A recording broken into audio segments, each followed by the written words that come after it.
Hello, boys and girls, and welcome to October's Watch and Win. So to get started, what you'll need if you want to make this at home will be some paper, you'll need some scissors, and you'll need some cardboard, and some of this stuff right here. This is called Mod Podge, and we'll talk about this in a second, all right? But the first thing I want to do is take my piece of paper, and I'm going to move you down so you can see, is I'm going to fold it in half once, just like that, and then fold it in half again, just like that, so twice in the same direction. Then I'm going to open it up, and I have 4 rows, and then fold it down like that. So when I open it up, I have 8 boxes. Do you see the 8 boxes? So now if I fold this in half like I'm making a card, I need my scissors, and you have to locate the folded line. It will not work if you do not find the folded line. You hear me say this all the time in art because I love this kind of art stuff. So you have to make sure you find the folded line, and what you're going to do is on the folded line, you're going to make a cut mark right up until where all the lines meet. Okay? And then you open it up, and you fold it down. Now, we've done this before, and when you push it together, it will collapse, and you will be able to make your own little mini book with all the different pages in it. Do you see that?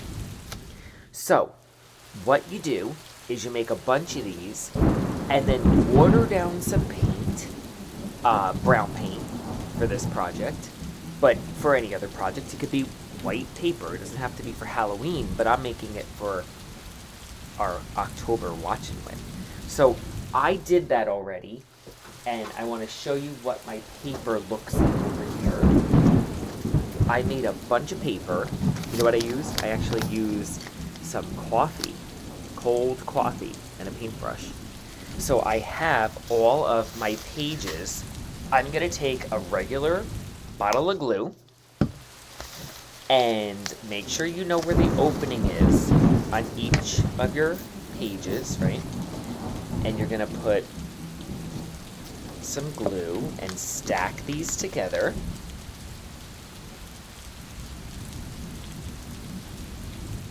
So here I have the pages. I'm sorry, you can see. Here are the pages of the book, and you can see it goes on and on and on and on just by doing the trick that I showed you. And again, if you're watching this and going, ooh, what did Mr. Price do? Just go back and watch the video and pause me anytime you want, okay?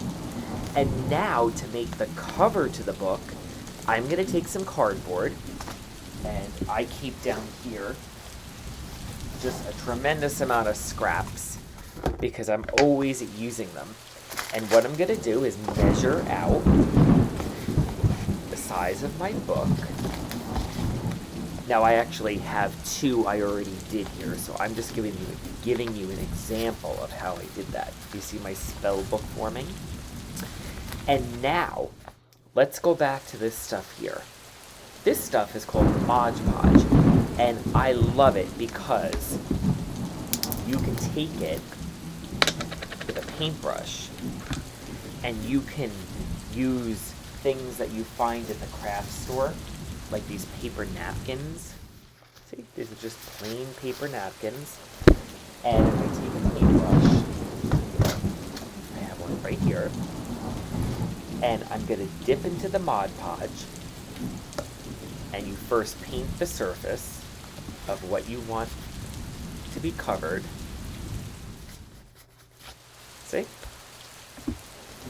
And basically Mod Podge is just watered down glue. So you can use plain old glue if you just put a little water in it. And now I'm going to take one napkin actually has 4 pictures on it. So if you don't have my kind of napkin, maybe you find one with a different Halloween picture, or something that says Happy Halloween, or it doesn't have to be for Halloween. It could be a napkin that you find that has a really cool print. And now what I'm going to do is I'm just going to lay the picture onto the cover of the book, and then take the Mod Podge and brush over the skeleton's face. And it's okay if it gets a little wrinkled. That adds to the spookiness of the book. And I'm going to go all the way around the front and the back. Okay, so boys and girls, here are the two that I took my time on. And you can see this book here has a skull on the front and the back. And this one has a skull on the front. And then what I did was I just took scrap pieces of the napkin and glued it to the back. And look at that really cool effect it gave. Now, if I wanted, I could take some brown paint and just brush over that to antique it a bit more.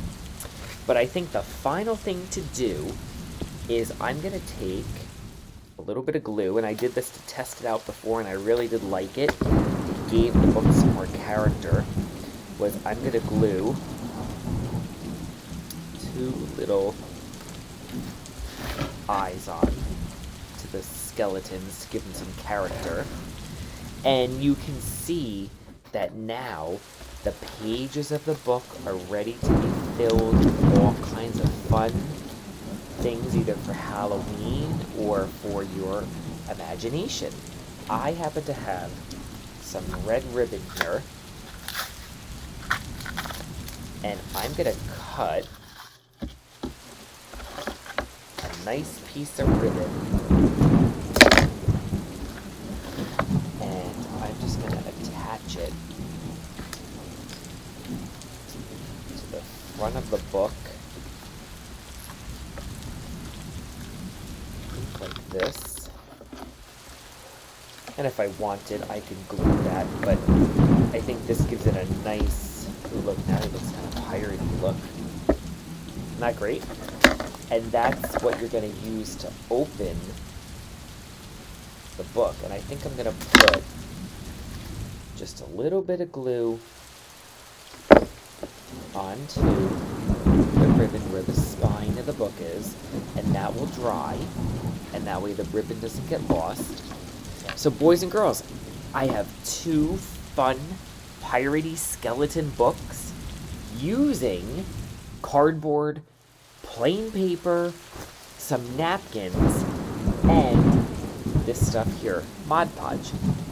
So I hope you enjoyed the October project, and again, if you play, your name will be put into the hat, and you will be able to win one of the pirate books, okay?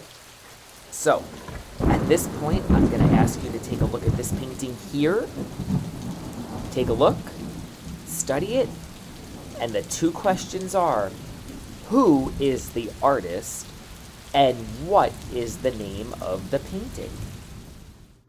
Okay, so boys and girls, take a guess. Even if you're right or wrong, I will put your name into the bag. And again, if you give me a fun fact about the artist, I'll put your name in twice, okay? So have fun exploring, have fun researching, have fun creating, and I'll talk to you soon, boys and girls. Have a great day. Bye.